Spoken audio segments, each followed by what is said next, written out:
planga. Tina so tako toke ko falahaulangi tina pelai iwa valulua valu tolu ono leai. Soina lisati te napa soina le loa fitu lima tolu ono tolu fitu tolu. Ia taku napa le loa tasi fitu tasi. Tolu fitu leai tolu ko te Facebook matau te itu lau ilunga te Facebook pimono tu valu eisi whaingofi rai makina te whoki te meli i te matau te siku ngale o ngali o tu valu at pmn.co.nz ia taimi tēnei ko te sua vaian program tātou sau talanga tātou mo lau wakone mai te ngā waka o kai ngā tapu taimi tēnei ko toka mai ali tala mo ko toka mai ali tala mo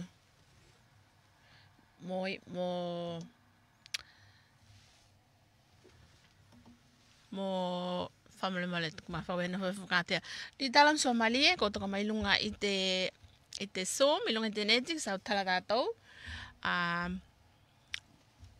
kite polkalame ala wate nei talo fa Somalia talo fa li tala orang gola tu leo Iya, te nāle mani no mai te sikungale o hoi te fia finai, tai whakatala whātu whak.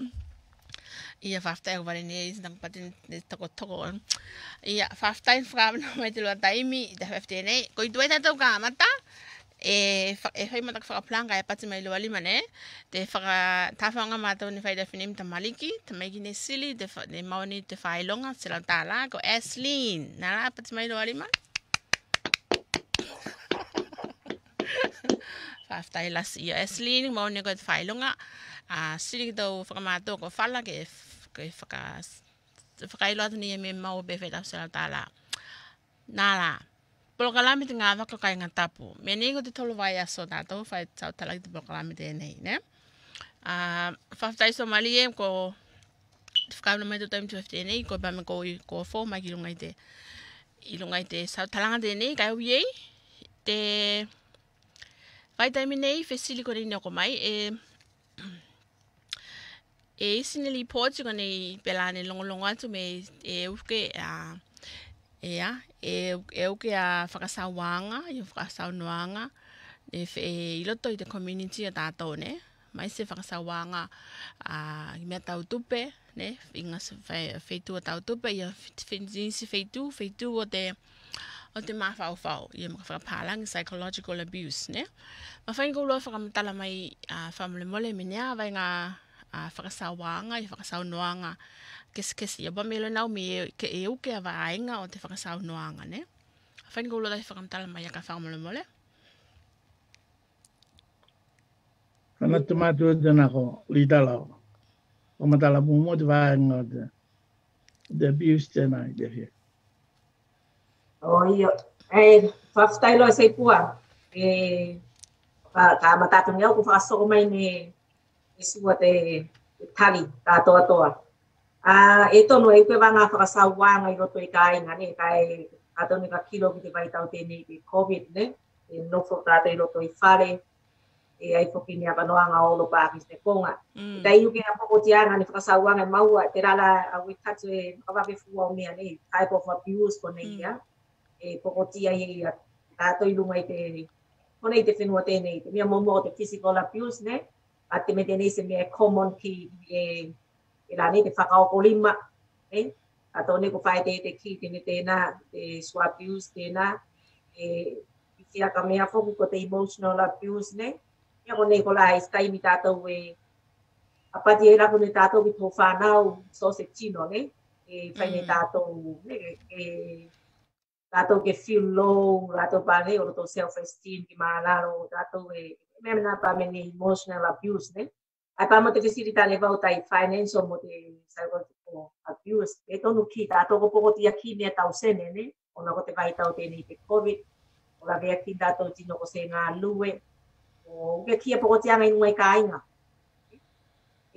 Lasi ki te financial abuse tēne ka pepaki mo tātou, ai te mai tu waifo na ke siri mai tu atu sau talatu me mau ko pa ne me ato me kau o fai ai sine vai ngā pius ko nan pai atu ka whakasoko mai ne sua mole.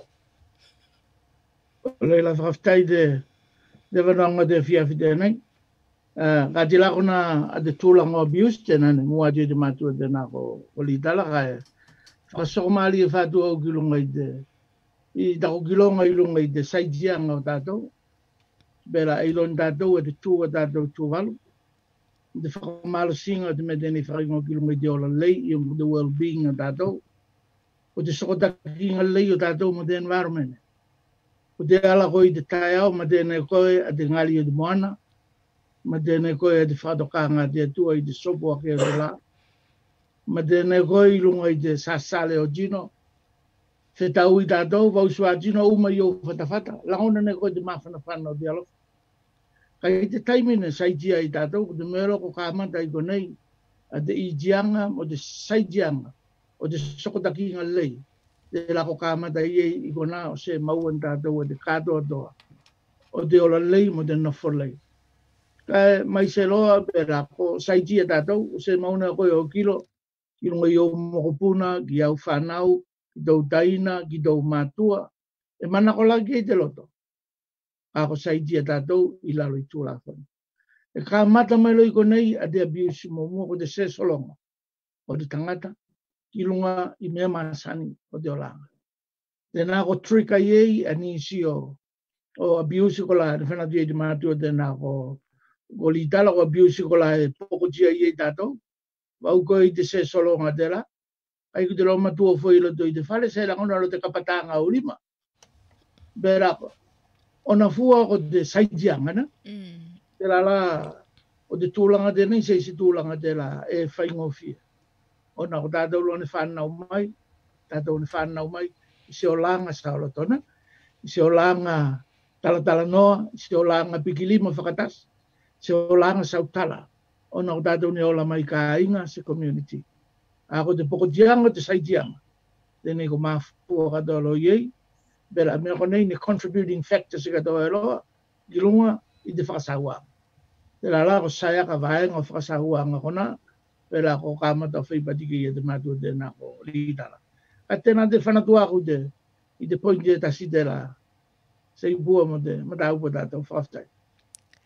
Ia, whaftai te whakamainanga mo litala ko i stamen whapapo, se ai? Kati pēnā rau te whanatu koe i rona suapasi, kati koe kawa maari o te maua. Ia. Iyo, whaftai mo te whakamtalanga tēnā.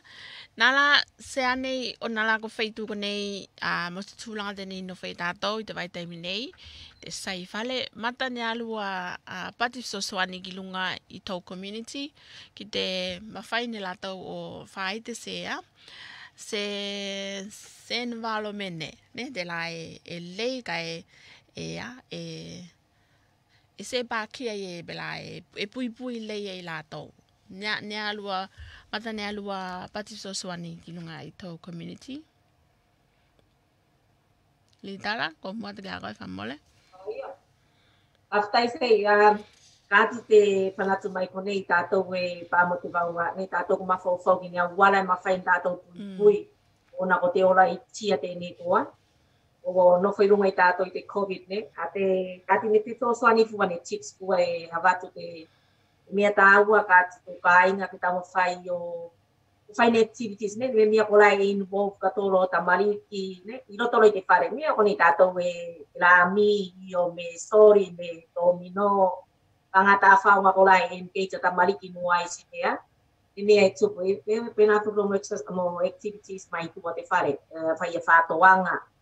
Tima fai fogo in boca to te kainga o fai whātuanga o sa sale. Ia. E tai te sosuani ke a, o ta mariki ke mai o kau whakatasu te kainga ne. E fai pati ki roto kainga, pēni no tātou ne ka whai mea isi FaceTime talk, i o me video, me Zoom, o sautara mo tupuna ko la se mawhai ni tātou wa. Pe paki te vai taimi tēni o na o tūlanga mo puinga ko no tātou i ne. Ati kona isi mea e tau whai marasa te kone, kai ati rā te kamanatu ngā kusua kā te isi na mea whao pōku o na mea rai tālo sanga ne, na piafi, ko tau whai tātou u whakao whia kato whānau tātou i roto i kuranga pēnā. Pēnā te soasoani pai tāmo whai pui mua tātou e oro ki a pius kora e kawhi pokotia tātou i e. Ia, taftai Somalia. Taftai mo de fabo Malia do ki de fanata de matua de nako. Go li talgade de meta u mo lo. E ta u lo i de chino to tasina. Sa no fo ma fo fo ki me rola e saitia i go. Kai no fo ma fo fo ki lunga i me rola e sa loto i go. O de me ki me fai na go o fai. Ke au mai e si matangi fo de la fai de neia. A de fia i loto i do loto. Ke moa e saitia do ma fo fo ne komingina. Ne de ma alosi o de COVID-19. Le ni e langona whakatasi ne tātou. I runga lai tūlanga kona, bela ko mawhai e ne koe, o laka te step mua o tau wai ki tua. Kai te laka whai te tēnā, e tā ua e loa, ke pui ne koe, a koe mai tau sio manga. Te la se tūla whono, e nofo i e tātou ne. Pui koe mai kona. Se ngata iei, tausia te tū mā te la manakongina ne tātou ne. Tausia te tū mā te na. Ia whai te whoki tātou, i te tiakina ne tātou, o tau whale kai, e olo vale tātou ki runga i. Nisi konga kola e mawhai e i o a whai na tātou. Tūlanga o Polo Kalame, e tāu o whakaonga lo mātua kona i loto i o tau whale. Whesiri a kakia ki whakamatalaka, me ilo nei e tena tamana mo tena mātua mo ana tupuna. Me ilo nei au tauna whakani i seipua, kati koe ngata lo i lunga i a kapuafe. Kapuafe o kuru, tena lo tena tanga tau iloa. Ai ki tu atu, whailo ne koe tau ngafa. Ai tāu e te vai taimi tāu e teni kona whai e tātou ko saitia mo moko puna mo tamariki. Whesili ki lunga i tala o ka inga, i longa o ka inga, o longa o ka inga, o ngafa o ka inga. O whanatu e te mea tāu e te la, soa mea tāu alo e talito nuau, ai longa lo se ka inga se whai nei. O te whakapale o tātou, ne? Whakapale o tātou, te kukalasi. Te la e maru ei a te o lata. Au e talitonu mo te tiu te lo te nā o te matua i loto i te whale, e whakamalo sine ia a te tūlanga tēnā. A ke toi whanatu maali a te whoki au, ona ko te tausinga ne tātou. Kou pame whaipati maali ki runga i jino mātua, ne? Era, ona la ko tātou ta maliki whōliki, e manakongina ke tausine tātou ko la mālosi. Ia koe te matua, whaitou tūsanga i loto i te kāinga. Tēnā o ako ne koe, o mokopuna ki mea kola, ki tala kola i astau mua. Tātou koi tō ia whiawhika, o whakatau wha tātou koi ka lunga i lunga te rima, o tau tukuna. O koe lo tā whakalongo kai ta ipoto i te akonga, te lalo e piri mai ki lunga i tēna whatawhata. Ako koe tā sokoro te fua mo i te akonga, o koe lo tā mo e ta whalau ki tuana. Tēnā waka te mātua mo te tupuna ki lunga i ana mokopuna. Ako te vai taimi teni e tausi, kai whakawhia pe whene tātou, o tau mātua, mo tau tupuna. Pene mtoko mātua, teno whaonga nei, ka whaira ko tolu aso se bingo, o te mero pāmaka maua ni te whulu o te se ai o se bingo. Tāla ko tau mawhaira ni utupu, i tena ngā lua ngā tā uelo i te aso. O te whai tena o se Polo Kalame pēnā. O te meke whia iei a tau jino mātua. Aka whia, whai nda whaonga pāmaka whanatu i te mātua ko li tala, ne? Ako taku tā whaonga teni e whai sāre teni i seipua. Mai toko pale ki lalo i te bridge tai mangere, kai tai a whoki mai au. En tai mau te tolu o kilometers. Tela, dena taku tā whaonga pāko, te whakamalo si o whano, o sāsare. Sāsare, a komata e tuku tonu lo i te awala, a se pei vale ki si o manga o nisi tino mea tapuna. Tela, ko koe loki pui whoki a koe, kai tā ua ki eroa. Te me teni ma tene, o nisi tino complain. Ko whiu akalo mo rito push up kona e whai. A complain o ala tātou mea honga ki runga i o tau whaitino, ne? Whakamalo si ngā tau whaitino e.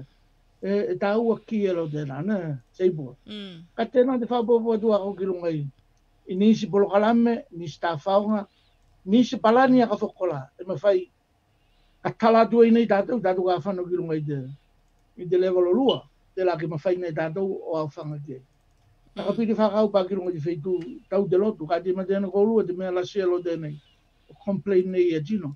Ai ko mate o tātou ko nei. O lai tino ngā whulu o tino, ne?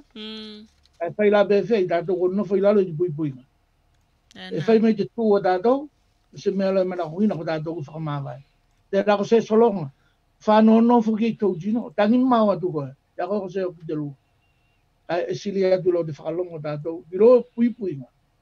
I lo te whakamāli o tau langona. Kai foki mai dua de Kenya de COVID. Asili ate na whakamasa inga mo tato. Kai tēnā toko whanā te kilunga i mea kone i lotu konei. Ai mai sero mo jino mate ne. O whai mo mea kola ko se solonga i ei o tau jino i lunga i whakatasa singa kona. Ia, whaftai lasi Somali. Au ni roki nau toko ngā whatama tai poko kilunga i ātamu.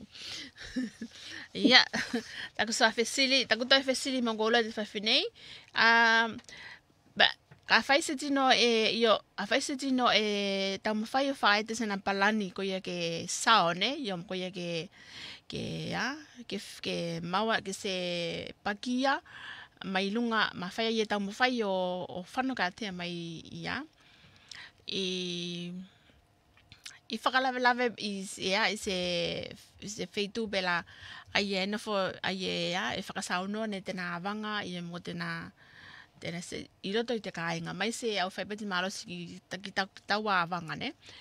Mata ne alua pati e mawhai, pati sosani mawhai o whai, o tuku mai ki tino ko la e tau mawhai ko te mege mawhau ki ei, mawhai lato e mawhau o whaete nila tau palani ko lato ke olo ka tea, ke olo ki tua i ke olo ke a tea mai tea, ke tea kina olo tau wāwanga ko la e whakasau noa. Ne? Ko le mai tak whisili, nelo apati sosuani, ne? Ko te mega tino ke nofo e whali a lato, i te taimi mawhau i lato, whaete nila tau palani ke tea kina lato te nāwanga de la e whakasau noa. O mua te kia koe Somalia? Ia ko leila whaftai. Kai mo mera ki ako iau se awanga tau whakasau noa ne au. Kai e ngali te whisili, te bua, mea tēnā se mea loa, e lasi te poko tianga, ona ko tātou ko kumitia, ne te environment tā mai tua. A te saulo tonga o te tino, e te lalo e isi. A tū mo whaiwhainga, e malosi whoki, ne? The expectation a te tangata, i the community tēni e nofo tātou iei, te malosi ki. Ona seki define neo koe, seki define neo. Kai se merone ola mai mo tātou, te la kokolo te matene tātou, a te lasi o te whakasau noanga, ne tāngata, i olo tau awanga. Ona ko te malosi. Tau whesili. Kai whaila e tupena te whakasau noanga. Kai matene koe, i a koe koki stūlanga te la whakalofa. Se a te mea, e tau o whaine koe. Te mea tāua e tau o whaine koe, a whai ko paku tau vai te awhi, ta pare ka te tau vai, mai lungi te kunga ka. Ka laka ne koe se papalangi, ka he vau te toto, e langona whoki ero ne te nervous system dai daudua, ne? O pull nei a muscle so te mea, ke sao koe mai i te whakalawelani. E pe nā whoki a te reflection i lunga i so se tino. Se tino e manako ko ia ke nofo polonga i te vai taimi tēnei. A ko te kau kunei whakasaua, ka mai ki olo tau whare, ko siri atu te liki, o poko tia ni seki tongi olo tau rent, seki tongi olo tau pili, ko numi tia ni mea uke konei, mai tua te whakaonga ke ia te alcohol, ko siri atu iei, a te whakasaua nga te laka aku ke. O te na winga, whakamalo sia ki tātou ko lako pule whakasaua ngina, e isi ni tonga whiti ko nai tau o whainga koe. Te mea tāu e loa, e tāu ko tau ola. Whakamau ki a tea mai ko nako te na winga, e isi whoki ni numera, mo telefoni ko la e mawhai o whakaonga ne koe, ka whai se tino i te whale. E mawhai no koe whai pati kei, whakaonga la, e nisi tūlanga ko la, o sokotakinga ko la. Telefoni ki tino bang salitala, telefoni ki lunga i polisimani, kai sāno whai ko nā ke, o te mea ke atiri a whaina koe. Kai tū ki lunga, whai se whakamala singa o koe ke whakamau mai lunga i te whakalawela tēnā. Ka tēnā te step mo tae, mana ko whai pati kei, seipua. Ia, whaftai Somalia. Reitala? Ia kate whaopopo maari atu whane au mai konei, te mea tā au ane ki tātou kone mā whai ko isi whakalawelawe ko tukuro te whale, mai se lo ki tātou kone pāmene victims, ne? Se lo me pāwhine, me teenage, me se taina, me se tūngane, a whai ko isi pokotianga ko poko iro te kāinga ko mea mua tātou nei palani ko nei whakamua sale mātou ke, ko pām se safety plan, ne? Ino whokoe mo tau palani, ko koe ne au mea e whai, mā whai ko o ki te tūlanga te la ko o pauro te whakasawa, te whakamai ki rungai tō whoitino, mai se ro mā whai whokesi te whanau a koe ia, no whai roto te whane.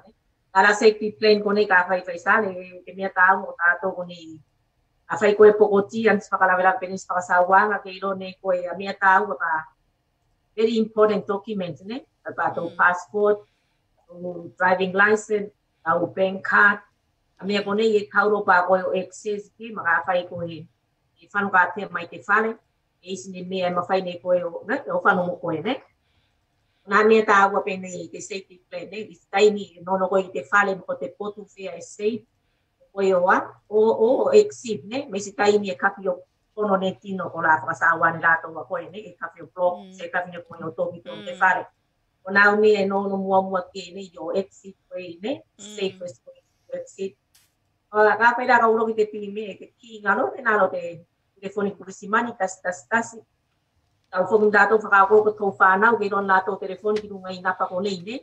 Napa tāu, ko rai ma whai pui, maka whai e tutu whakalawela, ko i ron tamari ki o kōru ki se pisoswani, ne? A te mea tāu, ko te nalo ni whanatu ke pui, ne? Ka whai, pēnā pukiro te tino tai whakasawa, ne? E kau pukiro tātou ngā lue ke, ne? Se whoko te victim ke nono tātou ke, kiro whoku tātou ki te a. Ni ate so ni tau o tung tātou ki te perpetrator, ne? Sino tai whai nei, ne? E upe ki vai no tātou katoa kai. E nā te whanatu mai konei, ne? Te safety plan, mea tā aua ke e toka nau. Kope tā aua kai kawhine koe o whanu mo koe, ne? Ia, whaftai lasila mo tali i a mai se o whakamdalanga. Mai a kona, tali tonu au me te kokotau tunu whakalongolongo e fisoswani kiloa. Ke lātou alua whakamtalanga kona. Whaftai lasi ko ngate kone tō sautalanga, tō e whetau i tātou i vai aso whau. O isi loa pati whakapopo? Ati ka se pia kua ke te kau whakarongolongo, ne? Ka whai e isi no roto whistiri mai te vai aso mo atasi ro tan whai tātou, tasi lua tōru, ne? E vai aso ko te ni mawau, kati ki koe vai aso. Ka whai isi no roto whistiri me ne e pia irone lātou, kati e, ne? Kalia pia ke mai ne pe avati ke ko ua ne pesili ko te ne ma fai oa o ati ria tu ni tali te sua vai aso ne amore moi ia etan tena fukita ko whakapalanga ne whai ka veis ne tina ne is pesili ke tuku mai ke te me ke whakako atu ko lua i au ke sau tala ke te atau ke i te sua vai aso ia atu ko te atu me ko nei whaftai lasi ke ko lua tau whitai tatau te vai aso fōu Tai se pua. Ni de viavi, tai alofado. Alofado. Ni de aso matua. Ni de aso matua. Tai. Ya.